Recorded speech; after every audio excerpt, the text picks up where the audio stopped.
वाढत्या सायबर गुन्ह्याच्या अनुषंगाने 13 ऑगस्ट रोजी पोलीस अधीक्षक अमरावती ग्रामीण डॉ.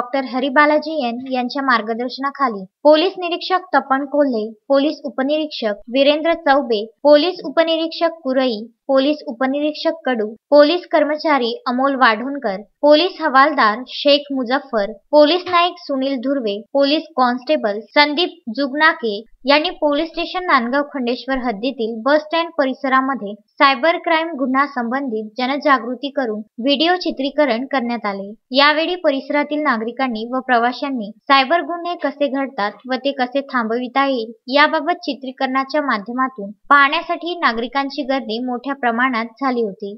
मित्रांनो नमस्कार, मी डॉ. हरिबालाजी पोलीस अधीक्षक अमरावती।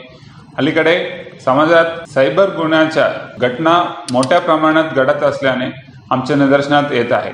त्यामुळे अशा गुन्ह्याच्या आला कसं घालता येईल याबाबत आपण चर्चा करूया।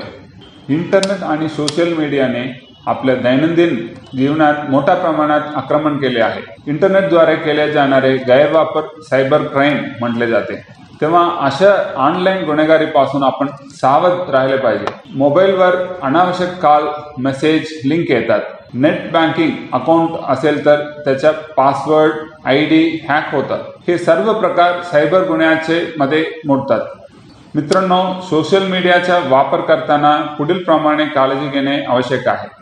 सोशल मीडियावर प्रसिद्धी झालेल्या कोणत्याही घटनेवर विश्वास ठेवून त्याच्याबद्दलची माहिती पुढे शेअर करण्याआधी त्या गोष्टीची वास्तविकता पडताळून पाहणे गरजेचे आहे।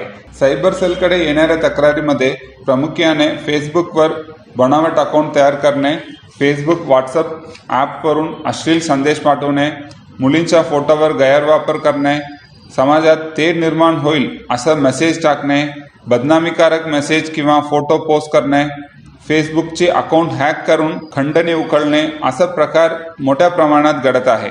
त्यामुळे फेसबुकचा वापर करताना आपण अधिक काळजी घेण्याची गरज आहे। फेसबुक, व्हॉट्सअपचा वापर करताना आपण कोणाला मित्र म्हणून स्वीकारतो त्याचे भान बाळगणे आवश्यक आहे।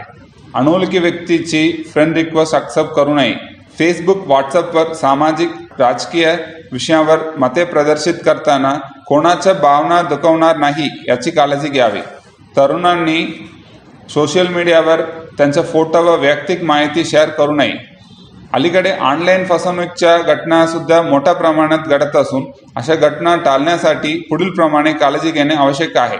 बँकच्या क्रेडिट कार्ड, डेबिट कार्ड बाबतीची माहिती व वैयक्तिक ओळख गुप्त ठेवावी। मोबाईल व संगणकावरील विविध साइट्स व ॲप्लिकेशनमधून कामानंतर तत्काळ लॉगआउट करावे। ईमेल, पासवर्ड ऑटो सेव्ह करणे टाळावे। इलेक्ट्रॉनिक उपकरणांमध्ये पासवर्ड सतत बदला। मोबाईललाही पासवर्ड ठेवावा। ATM कार्डचा वापर करण्यापूर्वी ATM सेंटरमध्ये काळजी घ्यावी। मोबाईलमध्ये बँकविषयी माहिती ठेवू नका। सोशल नेटवर्किंग साइट्सवर आपले सध्याचे ठिकाण, लोकेशन देण्याचे टाळावे। ऑनलाईन खरेदीपूर्वी वेबसाईटची सत्यता पडताळणी करावी। सोशल मीडियावर महिलांविषयी बदनामीकारक संदेश पसरवणे, अश्लीलता पसरवणे हे सर्व प्रकार सायबर गुन्हेगारीत मोडतात। या सर्व गोष्टीचे प्रमाण वाढत असून यासाठी महिलांमध्ये जागरूकता निर्माण होणे गरजेचे आहे। असे प्रकार घडल्यास महिलांनी स्वतःहून पुढे यावे जेणेकरून गुन्हेगाराला शिक्षा होईल आणि अशा गुन्ह्याचा आळा बसेल। जय हिंद। उत्तम ब्राह्मणवाडेसह उमेश चव्हाण, विदर्भ न्यूज, नांदगाव खंडेश्वर।